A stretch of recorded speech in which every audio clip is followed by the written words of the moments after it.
Okay, so this is my first video in what will probably be a series on the question of should you go to grad school in the social sciences, or in psychology in particular. So I have a PhD from Loyola University Chicago in social psychology. I work as a psychology professor and as a consultant. I didn't get any student loan debt from going to graduate school, so in a lot of ways I'm somebody who lucked out, made a decision that worked out to be the right decision for me, and all of that kind of stuff. And as that person, there are some things I can say about who should and who shouldn't go to grad school, and what you need to think about and question about yourself when you're deciding whether to go or not. The first thing to ask yourself is, do you have funding? If you want to get an advanced degree in psychology or the related social sciences, you should not have to pay for it. As a general rule of thumb, if you play your cards right and you are strategic, you should not have to pay for it at all. In fact, you should get paid to go. What you want to do is to apply to a PhD program, not a master's program.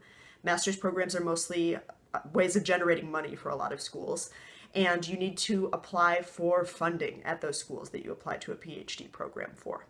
You want to get either what's called a teaching assistantship or a research assistantship, which means you will get paid and get health insurance and get a tuition waiver in exchange for working in a laboratory, teaching, assisting a professor as a teaching aide, or something like that, or some combination of those things.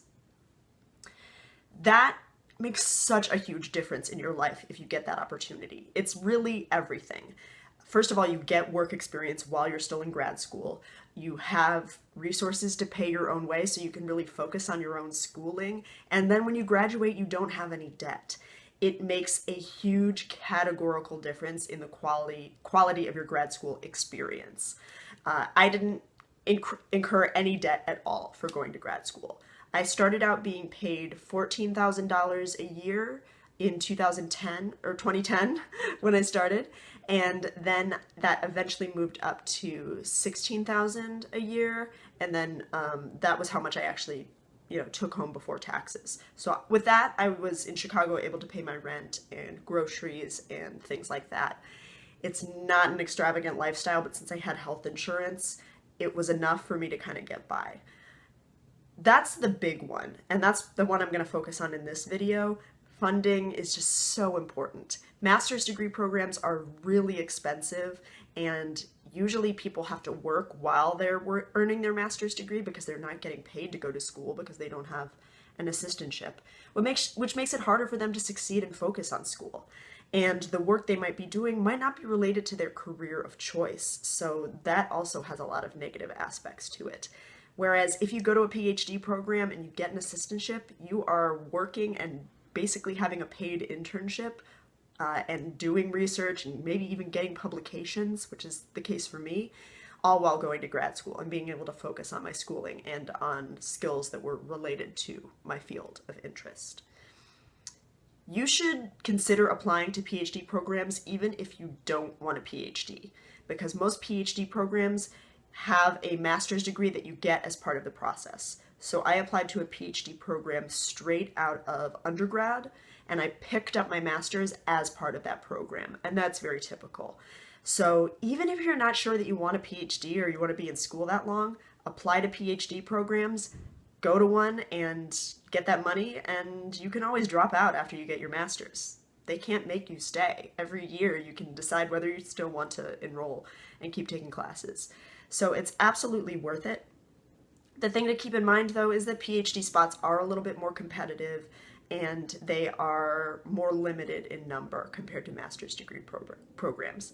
But that's because they are looking for jobs, essentially, that need filled. Teaching jobs and research jobs. Professors that need assistants. There only are as many paid PhD slots as there are places for you to work and jobs that need getting done.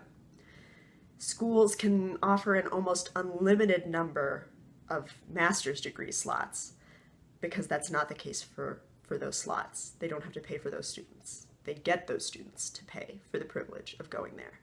And that's part of what makes a master's degree education in a lot of social science fields way less valuable. in terms of how much you're paying for your return on investment and what kind of job experience you're getting or not getting, and whether the debt that you're taking on is really going to be worth it.